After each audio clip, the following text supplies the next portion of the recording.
wabarakatuh. Perkenalkan, saya Abel Artika. Di sini saya akan menjelaskan materi wakaf untuk memenuhi tugas mata kuliah Fikih Muamalah yang diampu oleh Bapak Yitni. Wakaf. Pengertian wakaf. Wakaf secara istilah bahasa Arab, waqaf berarti menahan diri. Sedangkan menurut fikih Islam, wakaf merupakan hak pribadi dipindah menjadi kepemilikan secara umum atau lembaga agar manfaatnya mampu dinikmati masyarakat.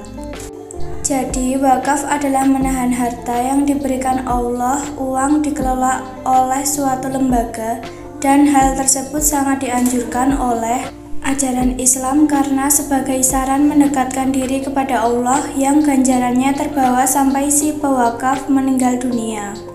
Tujuan wakaf. Tujuan dari wakaf sama seperti bersedekah, yakni mencari pahala sebanyak-banyaknya. Namun bedanya dengan sedekah, manfaat wakaf ini dirasakan oleh banyak orang, sehingga pahalanya senantiasa mengalir. Meskipun pemberi wakaf atau wakif telah meninggal. Contohnya seperti wakaf masjid, wakaf properti, dan sebagainya. Dasar hukum wakaf. Ayat Al-Quran yang menjadi dasar hukum wakaf diantaranya Quran Surat Al-Imran ayat 92 yang berarti kamu sekali-kali tidak sampai kepada kebajikan yang sempurna sebelum kamu menafkahkan sebagian harta yang kamu cintai, dan apa saja yang kamu nafkahkan maka sesungguhnya Allah mengetahuinya. Rukun wakaf. Rukun wakaf adalah tata cara menjalankan wakaf secara berurutan. Bila terdapat salah satu yang tidak dilaksanakan, maka pelaksanaan wakaf tidak sah. Adapun rukun wakaf yaitu 1. Pemberi wakaf menyerahkan benda yang diwakafkan setelah disyaratkan memenuhi aturan. 2. Wakaf diterima oleh penerima, baik perorangan atau lembaga yang jelas. 3. Harta yang diwakafkan berwujud nyata dan tersedia saat akad dilaksanakan. Yang keempat, wakif mengikrarkan akad secara jelas dan lengkap sesuai keinginan wakafnya. Yang kelima, harta wakaf mutlak menjadi milik masyarakat umum dan tidak dapat diklaim lagi sebagai milik pemberi wakaf. Syarat wakaf. Syarat wakaf adalah hal-hal yang dipenuhi sebelum melakukan wakaf.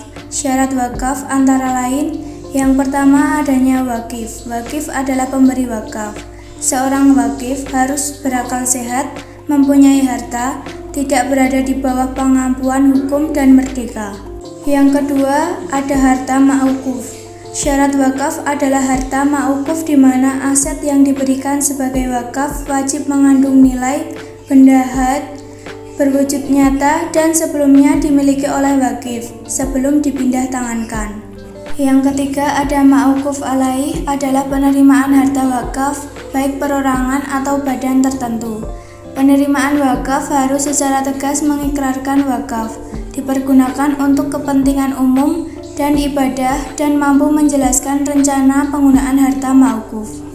Yang terakhir ada sihat, yaitu akad diikrarkan baik berupa tulisan maupun lisan dari wakif secara saat itu juga, tidak terbatas waktu, tidak diikuti syarat batil, dan tidak dapat dibatalkan. Jenis-jenis wakaf. Jenis wakaf dibagi menjadi 3, yaitu yang pertama wakaf qoiri adalah wakaf yang digunakan untuk kebaikan yang terus-menerus dan tahan lama. Contohnya masjid, sekolah, rumah sakit, dan sebagainya.